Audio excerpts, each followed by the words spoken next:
आज मेरा क्वेश्चन है what is the gradient of scalar field give its physical significance. सबसे पहले हम इसकी डेफिनेशन देखते हैं।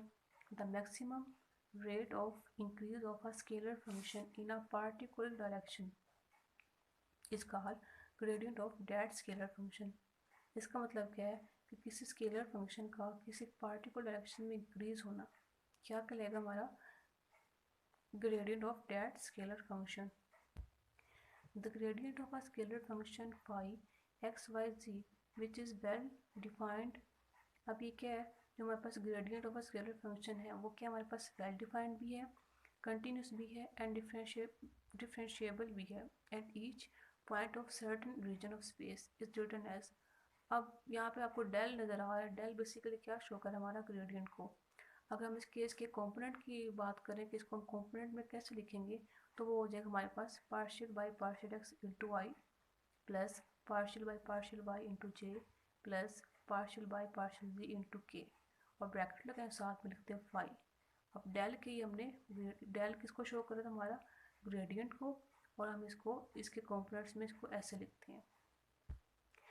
अब ये इसके जो कंपोनेंट्स थे यहाँ पे पार्शियल बाई पार्शियल एक्स और साथ फाई के, ये एक्स के लॉन्ग थे, ये वाई के लॉन्ग थे और ये जी के लॉन्ग थे।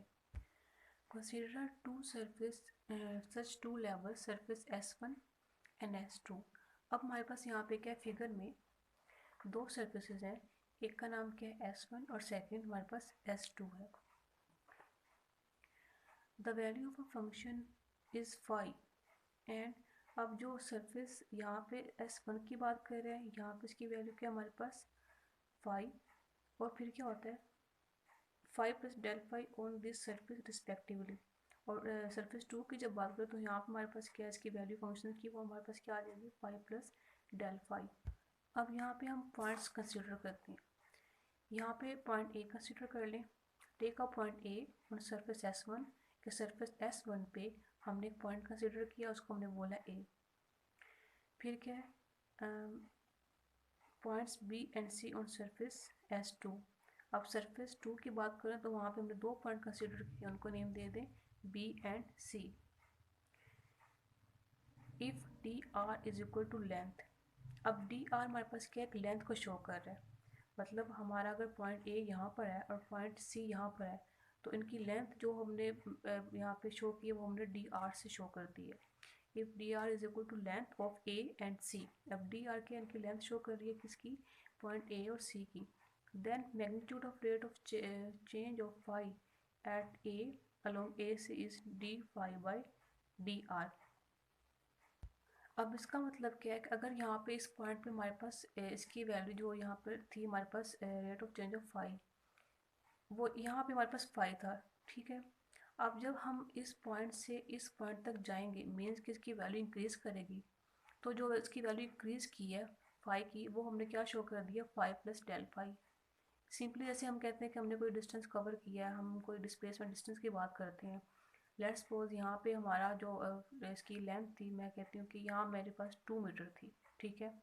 अब 2 मीटर से मैं कुछ आगे चली हूँ तो मैंने कोई डिस्प्लेसमेंट मेरा कुछ कवर किया है तो क्या हो जाएगा 2 मीटर से मेरा यहाँ पे लेट्स सपोज वो कर लें 4 मीटर हो गया है। तो जो मैंने एक चीज़ को इसकी लेंथ ही बढ़ गई ना, मीन कि उसमें मैंने इंक्रीमेंट ही किया ना, तो सेम यहाँ पे वही बात है। यहाँ पे फाई थी मेरे पास और जब मैं इस पॉइंट ए से यहाँ पर जाऊँगी मीन इसमें इंक्रीमेंट हो जाएगा तो वो मैं इसको क्या शो कर दूँगी फाई प्लस डी फाई से। अब जिसमें इंक्रीमेंट हुआ जो इसको इंक्रीज हुआ है उसको हम क्या कैसे इसको डिफाइन करेंगे the maximum rate of increase of phi के जो उसका मैक्सिमम रेट ऑफ इंक्रीज हुआ है फाई का in magnitude and direction is called gradient of phi and written as grad phi is equal to d phi over dn into n unit vector। Hence physically gradient of a scalar function del phi is defined as the gradient phi is a vector quantity whose magnitude is partially derivative of phi and direction it is that along which phi increase most rapidly। Gradient of phi is equal to d phi over dn into n unit vector। अब हम साथ इसका लेते हैं dot product with d r तो क्या हो जाएगा gradient of phi into d r is equal to d phi over d n into n unit vector साथ में डॉट डी आर।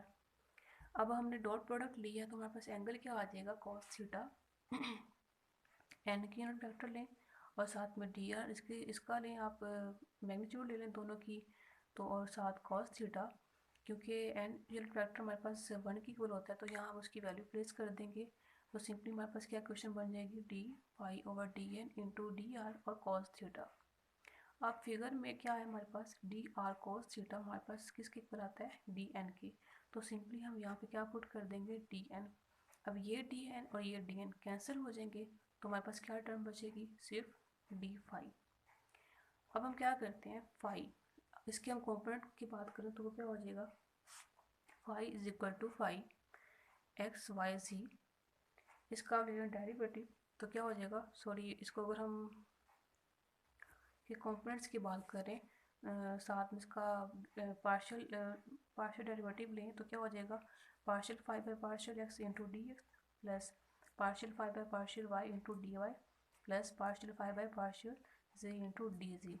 अब नेक्स्ट स्टेप में हम क्या करेंगे कि डी एक्स डी वाई और डी जी इनको एक तरफ लिख लेंगे और साथ हम पार्शियल टर्म को एक तरफ लिख लेंगे, और साथ एक और स्टेप क्या करेंगे, इन सब को आपस में आई जे और के वाले कंपोनेंट से भी मल्टीपल कर देंगे।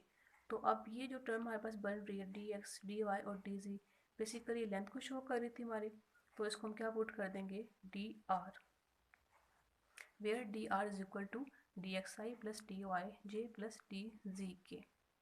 अब ये हमारे पास लेट्स सपोज इक्वेशन नंबर 2 थी और ये इक्वेशन नंबर 1, इन दोनों का कंपैरिजन करें। जब हम कंपैरिजन करेंगे तो ये डी फाई और डी फाई तो कैंसिल हो जाएंगे, रिमेनिंग टर्म्स क्या हो जाएंगे हमारे पास, gradient of phi into d r is equal to partial phi by partial x into y plus partial phi by partial y into j plus partial phi by partial z into k, साथ में dot d r. अब d r इस तरफ भी था equation के और इस तरफ भी था, तो कंपेरिजन करने के बाद ये चीज़ भी हमारी कैंसिल हो जाएगी। पीछे हमारे पास क्या बच जाएगा, gradient of phi is equal to partial phi by partial x plus partial phi by partial y j plus partial phi by partial z into k. अब हमने इसके स्टार्ट में पढ़ा था कि जो ग्रेडियंट ऑफ फाई है उसको हम किसके बराबर लिख सकते हैं, डेल फाई भी कह सकते हैं। ये हमने स्टार्ट में बात पढ़ी थी, ग्रेडियंट ऑफ फाई को हम डेल फाई भी रिप्रेजेंट करते हैं, तो हम इसको रिप्लेस कर देंगे डेल फाई से, साथ वो टर्म दोबारा ऐसे ही आ जाएगी। अब इन सब में अगर देखा जाए तो फाई हर टर्म में साथ आता है, तो हम यहाँ से फाई को कॉमन ले लेंगे, तो कॉमन लेने के बाद हमारी इक्वेशन कुछ इस तरह बन जाएगी।